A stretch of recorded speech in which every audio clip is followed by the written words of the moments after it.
श्याम प्रसाद जी का छोटा बेटा आलोक और उनकी छोटी बहू दीप्ति घर छोड़कर चली गई थी, क्योंकि दीप्ति की सासू माँ ने उसके पति आलोक को बहुत उल्टा सीधा कहा था। दीप्ति और रिया देवरानी जेठानी थी, दोनों में बहुत प्यार था। दीप्ति बहुत ही सीधी सादी थी, लेकिन वो अनपढ़ थी। घर में किसी ने उसको अनपढ़ होने का ताना नहीं मारा था। फिर एक दिन उसकी सासू माँ ने, श्याम प्रसाद जी अपनी साधारण सी नौकरी में ही बहुत कुछ अर्जित कर चुके थे, और इसका कारण था कि उनकी आवश्यकताएं बहुत कम थी। उन्हीं के जैसी जरूरतें बहुत ज़्यादा नहीं थी। बच्चों में दो लड़के ही थे, लड़की नहीं थी। इसीलिए दान दहेज के लिए उन्हें कुछ बचा कर रखना नहीं पड़ा। उनकी जिंदगी बड़े अच्छे से गुजर रही थी। दोस्तों में उन्होंने अपनी साख बना रखी थी। लोग उनके मितव्ययिता की चर्चा करते नहीं थकते थे। उन्होंने नौकरी रहते एक सुंदर मकान बना लिया था। बड़ा लड़का राहुल पढ़ने में तेज था। वो पढ़ लिख कर एक अधिकारी बन गया था और अपने साथ ही पढ़ने वाली एक लड़की रिया के साथ विवाह कर लिया था। श्याम प्रसाद जी और उनकी पत्नी को तकलीफ तो जरूर हुई, लेकिन उन लोगों ने एडजस्ट कर लिया। लड़की बहुत ही सुंदर और सुशील थी, और सबसे बड़ी बात, वो बहुत ही मिलनसार थी, सबका ख्याल रखती थी।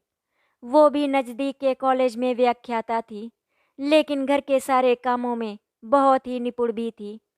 सुबह 10 बजे तक सारा काम निपटा कर वो कॉलेज चली जाया करती थी और शाम ढले तक घर आ जाती। एक कप चाय के साथ थोड़ा सा आराम, फिर पूर्ण ताजगी के साथ घर के कामों में जुट जाती। किसी को भी उससे कोई तकलीफ नहीं थी। छोटा बेटा आलोक पढ़ने के मामले में अपने बड़े भाई जैसा नहीं था। बुद्धि तो उसकी भी तेज थी, पर पढ़ने में उसका मन नहीं लगता था। उसका मन लगता था मशीनों में। उन्हें खोलकर देखता, पुनः असेंबल करने का प्रयास करता। सही नहीं होने पर उसकी निर्देश पुस्तिका को पढ़ता और फिर प्रयास करता। कभी सफल होता, कभी असफल होता, लेकिन प्रयास उसका जारी रहता। कभी पिता की डांट खाता, कभी माँ की मार। दोस्तों से भी इन्हीं सब बातों के लिए झगड़ा होता। कभी पीट कर आता तो कभी पिट जाता। पिट जाता तो बड़े भाई से मदद की गुहार लगाता। बड़ा भाई भी उसकी मदद के लिए उसके दोस्तों के बीच खड़ा हो जाता। बीच बचाव करता, सुलह करवाता और वापस आकर अपने भाई को ही समझाता। पर छोटा भाई भी ऐसा था कि समझाने से कहाँ समझता, करता वही जो वो करना चाहता। तारीफ की बात ये थी कि स्कूल की कई छोटी बड़ी मशीनों की मरम्मत अपने कुशल हाथों से कर चुका था। इतना ही नहीं, कोई मशीन स्कूल में ली जाती तो प्रिंसिपल साहब उसे बुलाते और कहते कि पहले वो उस मशीन के काम करने के तरीके और मरम्मत की जरूरी जानकारी को समझ ले। स्कूल फाइनल के बाद डिप्लोमा करके एक फैक्ट्री में टेक्नीशियन के रूप में लग गया, लेकिन वो टिक कर नहीं रह पाता था। जहाँ कोई बात होती तो उसके विचारों को तवज्जो नहीं दी जाती, या किसी विदेशी मशीन के लिए विदेश से आदमी बुलाने की बात होती तो वो तुरंत भड़क जाता। उसके इसी स्वभाव की वजह से उसे कई बार अच्छी नौकरी से भी हाथ धोना पड़ा था। पर उसके एक गुण, मशीन की बारीकियों को समझने की वजह से कभी खाली भी नहीं बैठना पड़ता था। कोई न कोई कंपनी उसे हाथों हाथ ले लेती थी। ये भी एक वजह थी जिसके कारण उसकी तुनक मिजाजी कुछ ज़्यादा ही बढ़ गई थी। बड़ा भाई राहुल समझाने की कोशिश करता, पर कुछ दिन के बाद वो वही करता जो वो अब तक करता आया था। सारा समझाना बुझाना बेकार हो जाता। आलोक की शादी अपनी ही रिश्तेदारी की एक लड़की दीप्ति से करा दी जाती है। ये लड़की श्याम प्रसाद की पत्नी राधिका को बहुत अच्छी लगती है। उसकी एक नहीं कई वजह थी। पहली वजह ये, उनके बिरादरी की लड़की थी। उसके बाद वो घर के सभी कामों में निपुण थी। सारे काम वो कुशलता से करती थी और सबका ख्याल रखती थी, खास तौर पर अपने सास ससुर का। रात को सास के पाँव में तेल लगाए बगैर सोने नहीं जाती। यानी सभी को घर में काम करने के लिए 24 घंटे के लिए एक आदमी मुफ्त में मिल गया था। सुबह जब भी देखो दीप्ति किचन में मिलेगी, रात कितने बजे भी देखो दीप्ति किचन में मिलेगी। रिया के बच्चों को कुछ चाहिए तो वे चाची से कहेंगे।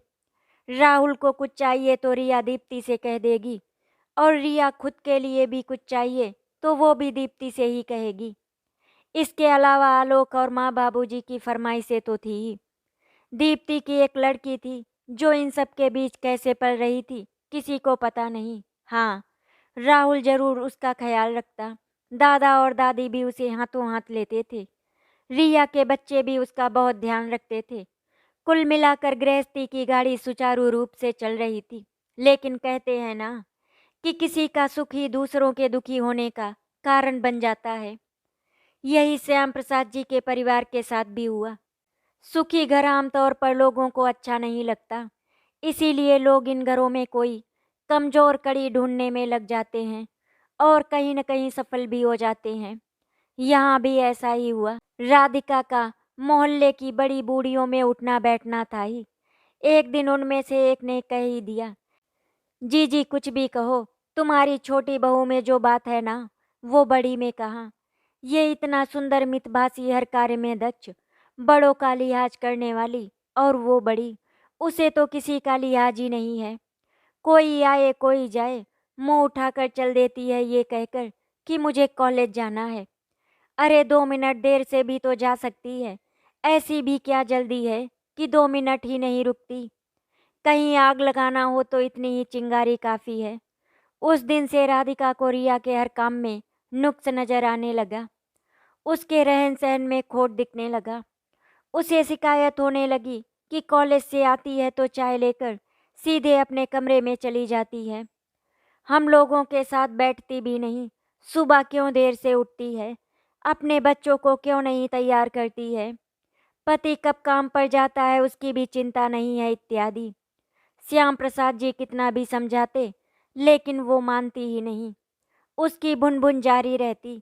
महारानी है, उसे तो सब कुछ हाथ में चाहिए। घर के कुछ काम करना ही नहीं है, घर के प्रति कोई जिम्मेदारी है ही नहीं। इन सब बातों से ही रिया का स्वागत करती। कहीं जाने के समय भी यही सब बुनबुनाती रहती। आप सीधे सीधे किसी को कुछ कहो तो उसका जवाब मिलने की संभावना रहती है, लेकिन इस तरह की बातों से किसी का कलेजा छलनी करने के लिए बड़ा ही कारगर हथियार होता है। बड़े बूढ़ियों के पास अक्सर ऐसे ही हथियार यूज किए जाते।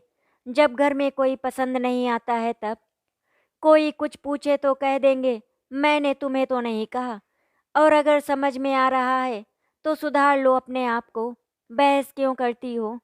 कोई दूसरा अगर पूछे तो मैंने क्या किया, मैंने तो उसे कुछ कहा भी नहीं, अगर कहती तो जाने क्या हो जाता। अब क्या मैं अपने घर में 2 पल भी शांति से नहीं गुजार सकती। इसके बाद शुरू होता है मानसिक प्रताड़ना का दौर। ना तो ये विक्टिम को जीने देता है, ना ही मरने देता है। खाते पीते उठते बैठते हर वक्त सुनाया जाता है, लेकिन इस बात के साथ कि मैंने तो तुम्हें कुछ कहा ही नहीं, तुम्हें कुछ कह सकूं ऐसी मेरी मजाल कहाँ। ऐसी बातें पति पत्नी के संबंधों को भी नष्ट कर देती हैं। वही हुआ रिया और राहुल के साथ भी। बात बात पे दोनों में अनबन रहने लग गई। फाइनली नौबत यहाँ तक आ गई कि रिया घर छोड़ने के लिए तैयार हो गई। उसने पता किया, उसे यूनिवर्सिटी की तरफ से कॉलेज कैंपस में एक फ्लैट मिल सकता है। उसने राहुल से चर्चा की, उसे राजी कराया। घर में कलह का माहौल हो गया। बड़े भाई छोटे भाई में बातें बंद हो गई। ना कोई ठीक से खा रहा ना सो रहा। आलोक ने तो घर आना ही छोड़ दिया। वहीं फैक्ट्री में कुछ खाकर सो जाता और ड्यूटी ज्वाइन कर लेता। उसे मालूम था गृहस्थी की गाड़ी वो अकेले दम पर नहीं खींच सकता था।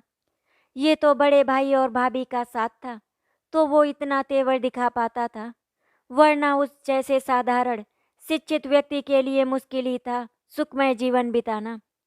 उस पर से उसकी तुनक मिजाजी, उसके नौकरी छोड़ने पर उसका कौन देख रेख करेगा। भैया भाभी की वजह से ही उसकी भी बेटी राजकुमारियों की तरह पल रही थी। अगर ये लोग चले गए तो वो एक अच्छी जिंदगी का मोहताज हो जाएगा। फिर उसकी तुनक मिजाजी बिल्कुल भी नहीं चलेगी। मन मार कर काम करना पड़ेगा और ऐसे में कोई उसे भाव नहीं देगा। श्याम प्रसाद जी अपनी तरफ से समझा बुझा कर हार गए थे। दिन तय हो गया। फ्लैट देखकर उसमें अपना ताला लगा दिया गया। अब सिर्फ ट्रक बुलाना था और सामान लोड करवाना था। रिया कॉलेज से छुट्टी लेकर घर में ही थी। उसे कॉपी जांच कर यूनिवर्सिटी में जमा कराना था। उसे मालूम था अगर शिफ्टिंग में समय नहीं दे पाएगी फिर कॉपी जांचने का काम पेंडिंग रह जाएगा। इसीलिए वो इसे पूरा करना चाहती थी और इसी काम में वो सुबह से लगी थी। एक कप चाय भी उसने नहीं पी थी। सर बहुत ज़्यादा दुख रहा था पर हिम्मत नहीं थी कि दीप्ति को एक कप चाय के लिए कह सके। दीप्ति रिया के कमरे में आई। उसके हाथ में एक कप चाय थी। उसे रिया के सामने बिना कुछ कहे रख दिया और सामने ही जमीन पर बैठकर अपने हाथों से रिया के दोनों पैर पकड़कर अपना सर उस पर रख दिया। रिया इस परिस्थिति के लिए बिल्कुल भी तैयार नहीं थी। हड़बड़ा कर उठी और रिया को भी कंधे से पकड़कर उठाना चाहा, लेकिन वो नहीं उठी।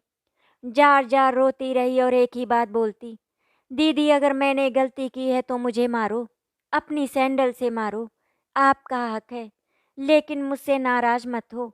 हाँ मैं पढ़ी लिखी नहीं हूँ, अनपढ़ हूँ, लेकिन दुनियादारी की समझ है मुझ में। कल को यही लोग कहेंगे देवरानी ने आते ही अपनी जेठानी को घर से निकाल दिया। इतने दिन तो सभी मेल मिलाप से ही रहते थे, भाई भाई में प्रेम था। इस अनपढ़ जाहिल लड़की ने आते ही सबको अलग अलग कर दिया। क्या आप भी यही कहना चाहती हैं? बोलिए, मैंने क्या गलती की है मुझे बताइए। मुझे सुधारने का मौका तो दीजिए। इस तरह घर छोड़कर मत जाइए। मैं नहीं रह सकती यदि आप चली गईं। शोर सुनकर राधिका जी और श्याम प्रसाद जी भी आ गए। ये दृश्य देख द्रवित हुए बिना नहीं रह सके। राधिका भी बोली, बहू रुक जाओ, घर छोड़कर मत जाओ, बहुत जगह सही होगी। मैं अपनी गलती स्वीकार करती हूँ। मैंने बहकावे में आकर ये गलती की है। आज मेरा ही घर टूटने की कगार पर आ गया है। लोगों को हंसने का मौका मिल गया है। मुझे माफ कर दो बहू, इस घर को छोड़कर मत जाओ। श्याम प्रसाद जी भी विनती करने लगे, बहू तुम तो पढ़ी लिखी हो, बात की गहराई को समझ सकती हो। प्लीज अपनी सास को माफ कर दो और घर छोड़कर मत जाओ। रिया भी द्रवित हुए बिना नहीं रह सकी। सारा दुख तकलीफ आंखों के रास्ते बह गया। अपनी सास के गले लग गई और दीप्ति को खींचकर अपने गले से लगा लिया। थोड़ी देर में सब कुछ सामान्य हो गया। श्याम प्रसाद जी भी खुश हो गए। वो खुशी खुशी बच्चों के लिए मिठाई लेने चले गए। सास भी अपने कमरे में चली गई तो रिया ने दीप्ति से कहा, ये चाय तो ठंडी हो गई, एक गरम चाय अदरक वाली पिला दोगी। सर आज सुबह से दुख रहा है। दीप्ति खुश होकर किचन में चली गई। बात आई गई हो गई। घर में सामान्य खुशी लौट आई, लेकिन उनका क्या, जो घर फोड़ने में ही अपनी खुशी ढूंढते हैं। कुछ दिनों बाद उनके पेट में फिर मरोड़ उठना शुरू हो गया। इस बार उन लोगों ने टारगेट किया आलोक को। पढ़ा लिखा कम पर तुनक मिजाजी ज़्यादा। जब देखो तब नौकरी छोड़कर घर में बैठ जाता। ऐसे में उसका और उसके परिवार का गुजारा हो जाता है किसकी बदौलत? बड़े भाई राहुल और रिया की बदौलत ही ना, अन्यथा तो ये कहीं का नहीं रहता। क्या सुख मिलता है घर में फूट डालने वाले को। बस ठान बैठी कि आज खबर लेकर ही रहेगी आलोक की। पढ़ा लिखा कुछ है नहीं, काम धाम में भी फिसड्डी। आज मैं उसका हिसाब करके ही रहूंगी। बस फिर क्या था, बड़ा बेटा काम पर था, बहू कॉलेज की ट्रिप लेकर बाहर गई थी। छोटी बहू को किचन से फुर्सत नहीं, श्याम प्रसाद जी को बाजार घूमने से फुर्सत नहीं।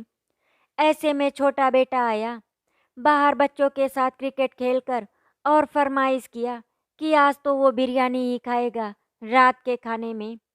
बस फिर क्या था, राधिका भरी बैठी ही थी, शुरू हो गई। हाँ, मुगालिया खानदान के वारिस हैं, जंग फतेह करके आए हैं, स्वागत में ढोल नगाड़े बजाए जाएं, रात्रि भोजन में बिरयानी पकाई जाए, और क्या चाहिए, शहंशाह को पूछ लो भाई। सब राधिका को देखते रह गए, ये ऐसा क्यों कह रही है। श्याम प्रसाद जी आश्चर्य से देखने लग गए। राधिका ये क्या कह रही हो, मजाक कर रही हो ना? श्याम प्रसाद जी कहते हैं, लेकिन राधिका के तो तेवर ही बदले हुए थे। आलोक भी दंग रह गया, समझ नहीं आया कि उसकी माँ ऐसा कह रही है। बिरयानी उसके दिमाग से उतर गया, परंतु राधिका जी का बड़बड़ाना बंद नहीं हुआ। आलोक ने खुशामद भी की, माँ हो गया ना, अब मैं बिरयानी के लिए नहीं कह रहा, अब तो चुप हो जाओ। परंतु नहीं, उसकी तो चुप्पी खत्म होने का नाम ही नहीं ले रही थी। एक एक कर उसके सारे अवगुणों का कच्चा चिट्ठा आज ही खोलना था। दिन भर तुम खेल में लगे रहो और बड़ा भाई और भाभी घर चलाने के लिए रात दिन मेहनत करते रहें। तुम्हें क्या, तुम खेल कर आओ, बिरयानी खाओ और सो जाओ। कोई जिम्मेदारी तो है नहीं। एक बेटी है, वो भी भाई के भरोसे पल रही है। खुद तो कुछ करते नहीं, अपनी हरकतों से सबकी परेशानियां बढ़ाते हो। बात बढ़ते बढ़ते काफ़ी बढ़ गई। घर छोड़ने पर आमादा हो गया। किसी के समझाने पर भी वो सुनने वाला नहीं था। और वैसे भी राधिका जी के व्यवहार में कोई बदलाव भी नहीं था। ऐसा लगता था कि वो तो आलोक को देखना ही नहीं चाहती थी। आखिर में वही हुआ जो राधिका जी चाहती थी। आलोक एक छोटा सा मकान किराए पर लेकर अपने कुछ सामान के साथ ही शिफ्ट हो गया। जमा पूंजी से घर चल रहा था। नौकरी तो पहले ही छोड़ दिया था। मालिक शहर में थे नहीं, इसीलिए कोई बुलाने भी नहीं आया था। और अपने अकड़ू स्वभाव के चलते वो किसी के पास जा भी नहीं रहा था। अगर ऐसा ही और कुछ दिन चला तो निश्चित ही उसके बुरे दिन आने वाले हैं। कठिन परिस्थिति में होते हुए भी आलोक बहुत धैर्य से था। उसे उम्मीद थी कि कुछ न कुछ अच्छा ही होगा। अपने स्वभाव के अनुरूप ही वो बहुत आशावान और धैर्यवान था। उसे अपने हाथ पर पूरा भरोसा था। दूसरी तरफ सब कुछ बिखर सा गया था।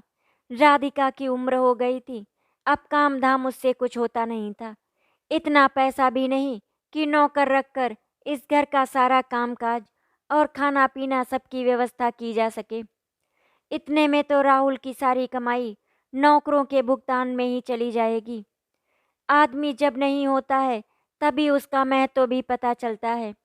दीप्ति अकेले दम पर घर का कितना काम संभालती थी, आज पता चल रहा था। जब वो घर में थी तो कोई नहीं समझता था कि उसे भी कभी आराम की जरूरत होती होगी। आज वो नहीं है तो सारा घर बिखरा पड़ा है। खाना कभी बनता कभी नहीं बनता। राहुल 3 दिन से बाहर खा रहा था। श्याम प्रसाद जी ने आखिरी टाइम दवा कब ली याद नहीं। खुद राधिका का भी वही हाल था। वो तो रह रह कर हाँफ रही थी। उसकी आंखों के आगे कभी कभी अंधेरा छा जाता। डर के मारे कुछ बोल भी नहीं पा रही थी। उनकी दोपहर की बैठकी छूट गई थी। कोई उसका हाल चाल पूछने भी नहीं आ रहा था। सब कुछ चल रहा था, सिर्फ सही से नहीं चल रहा था। राधिका किसी तरह कुछ रिया के बच्चों को स्कूल जाने के लिए समय देती। राहुल बिना नाश्ता बिना चाय के ऑफिस जाता। बच्चे जहाँ रोज ड्रेस चेंज करते, आज उनके पीटी और एक्टिविटी वाले दिन भी ड्रेस चेंज नहीं होती। श्याम प्रसाद जी और राधिका कुछ भी खाकर गुजारा कर रहे थे, लेकिन कुछ पहल करने के लिए तैयार नहीं। श्याम प्रसाद जी डर से कुछ बोलना नहीं चाहते थे। राधिका गलती पर पछता तो रही थी, पर कुछ बोलना नहीं चाहती थी। जाने ऐसे कैसे चलेगा, कोई नहीं जानता था या जानना ही नहीं चाहता था। 3 दिन बाद रिया ट्रिप से लौट कर आई तो देखा घर बिखरा हुआ, रसोई काफी गंदा। आलोक और दीप्ति घर छोड़कर जा चुके हैं, पर कहाँ गए ये किसी को पता नहीं। पति ने पूछा तो कुछ मालूम नहीं। मैं तो ऑफिस में था, मुझे मालूम नहीं, यही जवाब था राहुल का। बच्चों को पूछा तो वे खुद ही सहमे हुए थे, डरे हुए थे। उन्हीं लोगों ने बताया कि दादी और चाचा में कुछ हुआ। दादी बहुत कुछ बोल दी। दूसरे दिन चाचा चाची घर छोड़कर चले गए, साथ में बेबी को भी ले गए। चाची उस दिन का खाना बना दी थी, इसीलिए एक दिन सब ठीक से चल गया। दूसरे दिन से कभी खाना मिलता, कभी ब्रेड से गुजारा करना पड़ता। दादी दिन भर किचन में रहती, लेकिन तब भी न खाना टाइम पर मिलता न नाश्ता। पापा रोज बिना नाश्ता बिना चाय बिना टिफिन ऑफिस जाते। रात को भी कभी खाना मिलता, कभी दूध पीकर सो जाते। रिया ने जैसे तैसे रसोई को ठीक किया। रसोई में ही इतना काम है कि दूसरी चीज़ों के बारे में सोचना भी मुश्किल था। साफ सफाई और साज सज्जा के लिए वक्त कहाँ। नौकरी पर जाना मुश्किल हो गया था। दीप्ति कैसे इन जिम्मेदारियों को बिना किसी परेशानी की उठाती थी, पता ही नहीं चलता था। दीप्ति के रहने से सबके पसंद का खाना भी बनता था, साफ सफाई भी होती थी। बच्चे खेलते कूदते भी ज़्यादा थे। माँ बाबूजी भी अच्छे कपड़ों में चमकते रहते थे। मेहमानों के लिए चाय नाश्ता भी बन जाता था। कभी कभी खाना बनने के बाद भी कुछ और भी पसंद की चीज बन जाया करती थी और किसी को पता ही नहीं चलता था। सब कुछ सामान्य की तरह चलता रहता था। आज एक चीज एक्स्ट्रा करने का मन नहीं करता। रिया भी कभी दुल्हन बनकर इस घर में आई थी, तब इतना काम नहीं होता था और माँ जी भी काम में सहयोग किया करती थी। तब भी वो बड़े आराम से समय पर अपना काम निपटाकर कॉलेज चली जाया करती थी। दिन का खाना पकाना सब माँ जी देख लिया करती थी। कपड़े वगैरह भी लोग खुद से धो लिया करते थे या कभी माँ जी धो दिया करती थी। सप्ताह में एक दिन सारे कपड़े इकट्ठा कर वो भी कभी कभी धो दिया करती थी। अब तो ये सारा काम दीप्ति ही संभालती थी। कैसे संभालती थी वही जाने। पहले की अपेक्षा काम भी बढ़ गया है। पहले बच्चे नहीं थे, अब तो 3-3 बच्चे भी घर में हैं और उनके भी कई तरह के काम हैं। कोई समझने वाला नहीं है, उसी को कुछ करना पड़ेगा। ये सोचते हुए रिया ने कुछ फैसला किया। रिया ने कुछ सोचा तो जरूर, लेकिन उसे क्रियान्वित कैसे करे समझ नहीं आ रहा था। एक बार अपने खास स्टूडेंट से चर्चा की कि शायद कोई सुरागी मिले। बच्चे उससे कुछ पूछने और समझने के बहाने भी घर आते जाते थे। उन लोगों ने रिया के पूरे परिवार को ही देखा था और परिवार के लोग भी उनसे प्यार से मिलते थे। आलोक तो कुछ खास ही चाहता था उनके बीच, क्योंकि वो तो अभी भी बच्चा ही था। उन लोगों के साथ मिलकर क्रिकेट और दूसरे खेल खेलता था। बच्चों के साथ कभी कभी उसे भी डांट पड़ती थी कि बच्चों के सामने तो जरा गंभीर रहा करो, लेकिन वो मानता ही कहाँ था। चर्चा करने का परिणाम अच्छा ही निकला। कई लड़कों ने बताया कि वो चाचा कहाँ रह रहे हैं। कुछ एक तो साथ चलने के लिए भी तैयार हो गए। रिया ने उन्हें समझाया बुझाया। फिर एक दिन शाम को कॉलेज के बाद स्वयं उनके घर पहुंच गई। दीप्ति अपनी जेठानी को देखकर बहुत खुश हुई। उसकी बेटी अपनी माँ की गोद से उतरकर बड़ी मम्मी की ओर हाथ उठाकर गोद में लेने का इशारा करती है। रिया भरे गले से उसे गोद में उठाकर गले से लगा लेती है। अपनी तोतली बोली में वो रिया को लगभग रुला देती है। मम्मी, मुझे यहाँ अच्छा नहीं लगता। मुझे आपकी याद आती है। यहाँ दादा दादी और भैया भी नहीं है। मुझे अपने घर ले जाओ ना। वहाँ उपस्थित सभी की आंखों में आंसू आ गए थे। दीप्ति झट से अपनी बेटी को गोद में ले लेती और कहती है, छोड़िए ना दीदी, ये तो ऐसे ही बड़बड़ करती रहती है। आइए ना, बैठिए। अभी कॉलेज से आई होंगी, मैं चाय बनाती हूँ आपके लिए। और दीप्ति वहीं बरामदे में स्टोव जलाकर चाय बनाने लगी। रिया घूमकर देखने लगी। एक कमरे का मकान था, एक बरामदा था, वहीं स्टोव पर खाना बनता था। कमरे में चटाई बिछाकर वहीं एक गद्दा डाल दिया गया था। शायद यही सोने का इंतजाम था।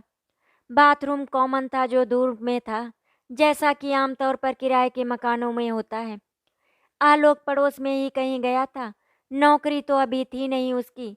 उसका सेठ किसी काम से बाहर गया था। उसके आने का इंतजार था।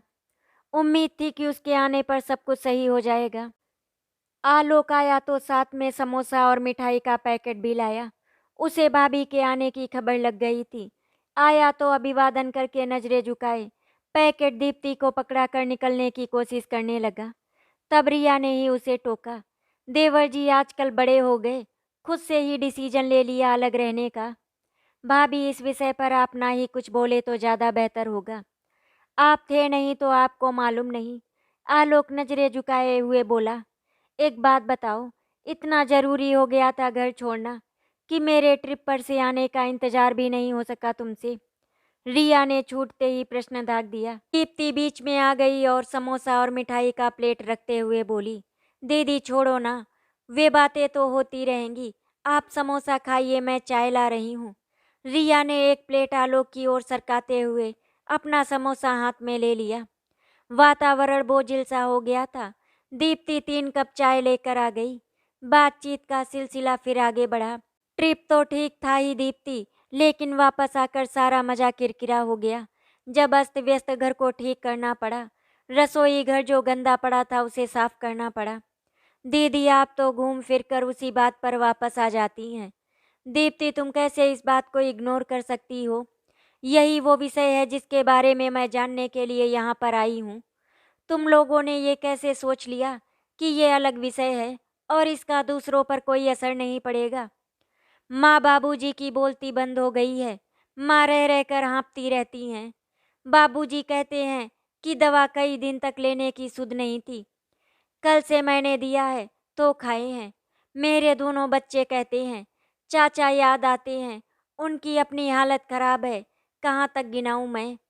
हम लोगों के बीच तुम लोगों की ही चर्चा होती है और तुम कहती हो वो बात ना करें। बहुत देर तक सन्नाटा छाया रहता है। बच्ची की रोने की आवाज़ सबको आकर्षित करती है। आलोक उसे लेकर बाहर निकल जाता है। ऐसे भी वो अपनी भाभी का सामना करने से कतरा रहा था। दीप्ति और रिया में इधर उधर की बातें होती हैं। दीप्ति ही बताती है कि 1 सप्ताह से अधिक हो गया है, ये काम पर नहीं जा रहे हैं। कहते हैं घबराओ नहीं, सब ठीक हो जाएगा। कैसे ठीक होगा? रिया पूछ बैठती है। दीप्ति के पास कोई जवाब नहीं होता। तब भी वो कहती है, दीदी मुझे इन पर काफ़ी भरोसा है। मैं इन्हीं का हाथ पकड़कर इस घर में आई थी। अब जब यही उस घर को छोड़ दे तो मेरा क्या रह जाता है उस घर में? मेरे लिए तो ये जहाँ मेरी दुनिया वहीं।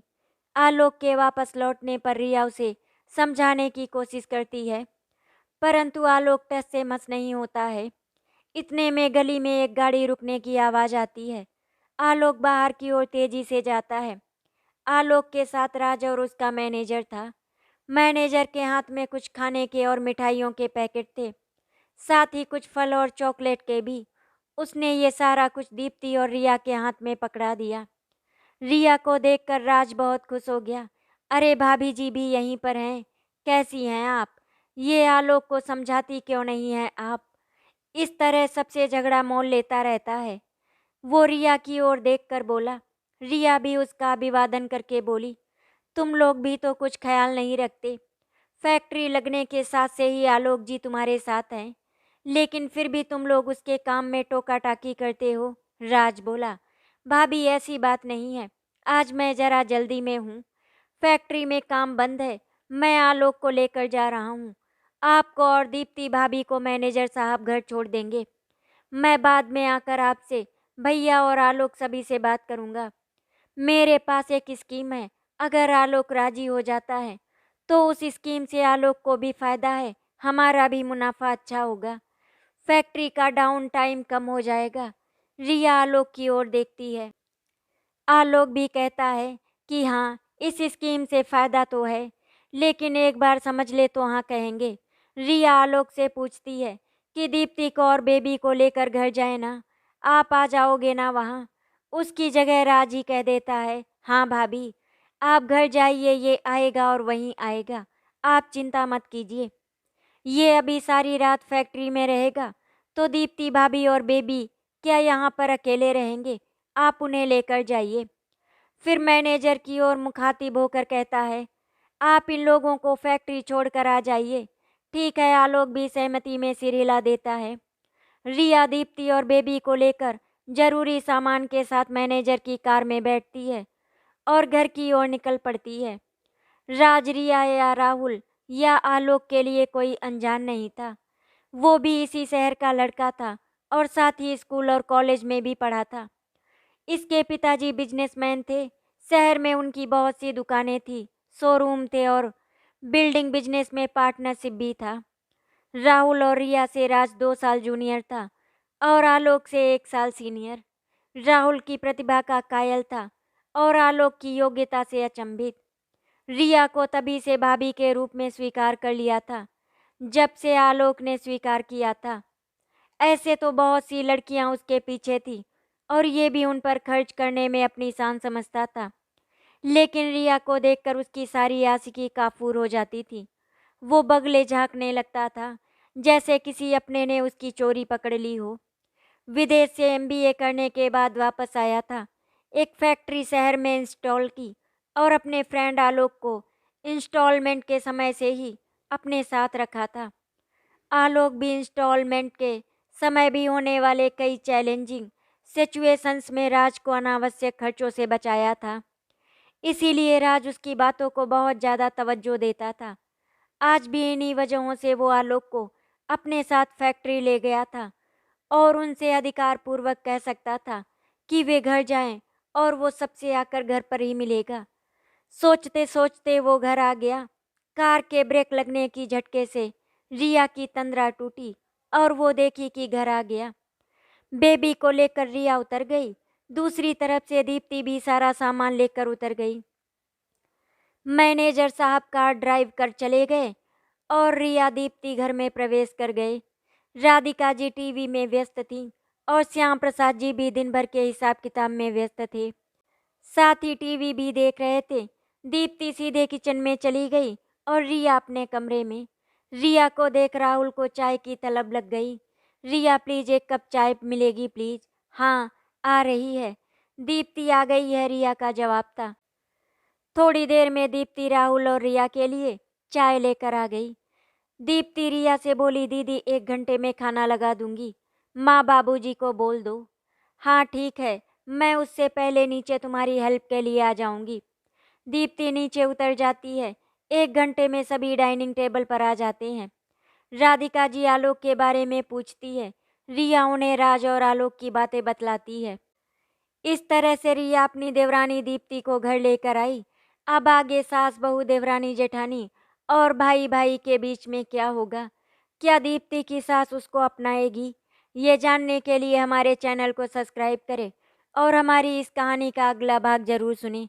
आशा करती हूँ आपको हमारी कहानी अच्छी लगी होगी। अगर आपको हमारी कहानी अच्छी लगी तो वीडियो को लाइक एंड शेयर करें, चैनल को सब्सक्राइब करें। वीडियो देखने के लिए आपका धन्यवाद।